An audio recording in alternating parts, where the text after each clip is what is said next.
Hi everyone, Helen Blunden here. Hope you're happy, healthy and well. It is time for a new book review. Now, first of all, I have to apologise because we are having some work done around the house. So there's workmen coming in and out and it's pretty noisy. They've got drills going.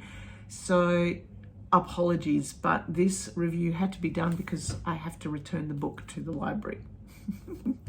So what is the book? It is a special archive edition of Julian Barnes' Metroland. Have you heard of this book? Surely you would have heard of Julian Barnes, the author. He's written many books. All of them are fantastic. So I saw this book in my local library and I saw Julian Barnes' name. I had not heard of Metroland, but I did hear of Metroland. I kept thinking, was there a series, a Netflix series? Was there a movie on it? Something rang true. Maybe I had heard of Metroland in the past, but I took this book simply because of the author. When you know the author writes such great books, when you enjoy the author's writing, then you know you can't do wrong by picking up any of his books.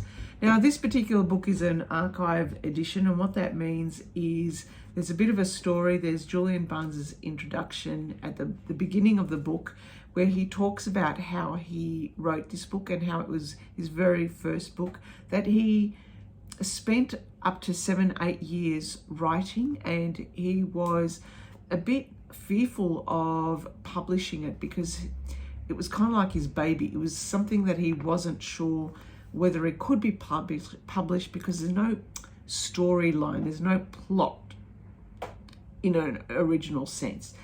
But at the same time also, he was very close to the book. He did give it out to a few of his friends who are writers and poets just to get some feedback, and they gave him mixed reviews. So he kept putting it off with publishing it.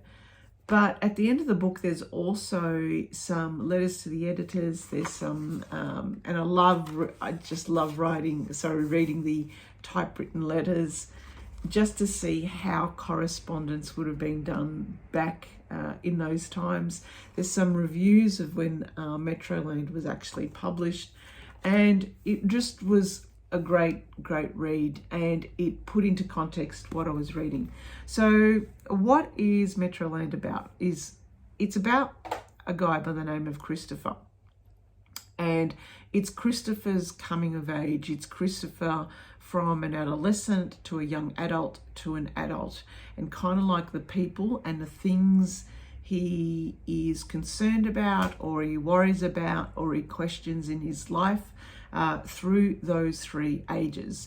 The book is split into three parts: his adolescence in 1963, his young adult life when he was in Paris in 1968 at the time of the riots, les événements, hopefully I said that right, and 1977 when he's 30 years old and has got a very young family living back in Metroland. So Metroland was the name that he and his friend Tony, when they were adolescents, when they were 16 years old, gave the place that they were living in. It was suburban England.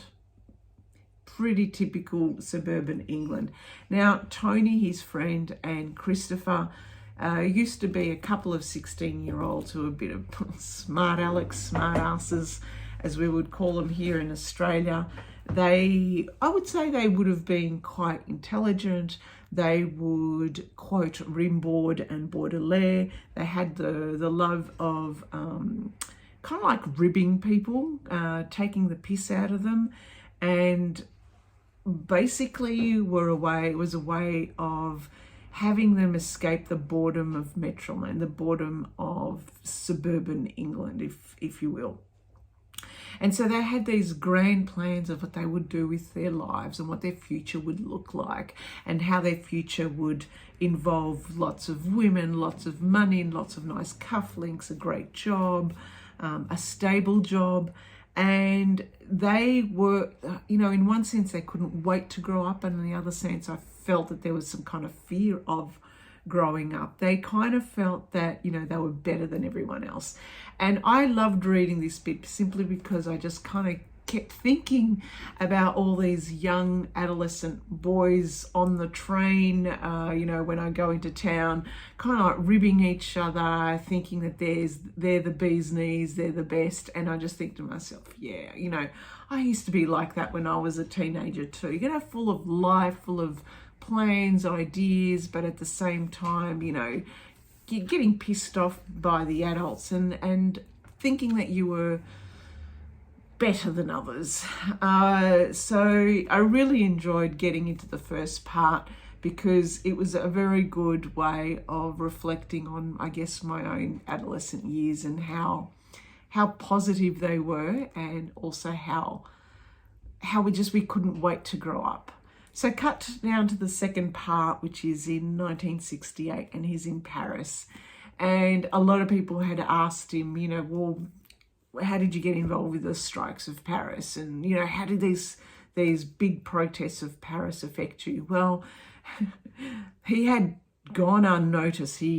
Simply because in 1968 in Paris, he lost his virginity. He was chasing women, and all he wanted to do was just find his art, find his life. He wanted to find himself through his writing and reading the French authors at the time. So in some kind of funny sense, the strikes of Paris, he was in Paris at the most important time of French history, and yet somehow he was not part of it. He was living his own life in some way, which again was quite amusing because in some way as a young adult, where we can either choose to be part of something that could be history, like we're involved, or we're on the outskirts of it and, not realizing, oh shit, something happened out here and I happened to be there, but yet I wasn't.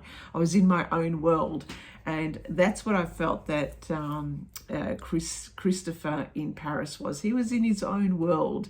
He wanted to, play around. He wanted his books, he wanted his writing, and he fell in love with Anique, who was a lovely French girl who taught him about being a little bit more honest and open with himself. And he at times really reveled in his sense that she would ask him questions and she wasn't very happy with his answers at face value, which would have been a very English thing to do, kind of like skirt above what he was truly feeling. But in the third part, we come back to Metroland. So he makes a full circle. He leaves Metroland in his adolescent years. He goes to Paris, and then he's back to Metroland, where he's got a job, a good job, and he moves through some very good jobs. He's got a wife who he had met in Paris, and he's got a young child. He's got a mortgage, and despite everything, and despite his friend Tony, where they've slowly drifted over time, he feels content with himself. And yet there are instances where Tony writes to him and Tony doesn't come to his wedding, and doesn't come into the big parts of his life, because Tony himself is also discovering his life elsewhere in Morocco and having his life. And I guess he's been leading a more bohemian life.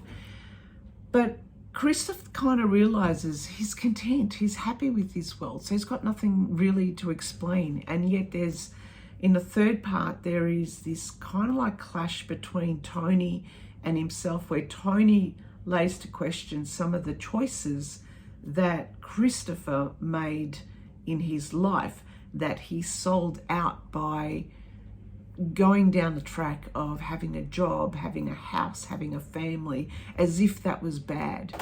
And yet, in some way, Christopher, I wanted to say Julian's, Christopher really starts to think that, you know what, his life isn't bad. He's quite happy, that he hasn't sold out. So what if he enjoys his job? So what if he loves his wife? He loves his family. He's really happy. He's not sold out. He's not sold out on his dreams.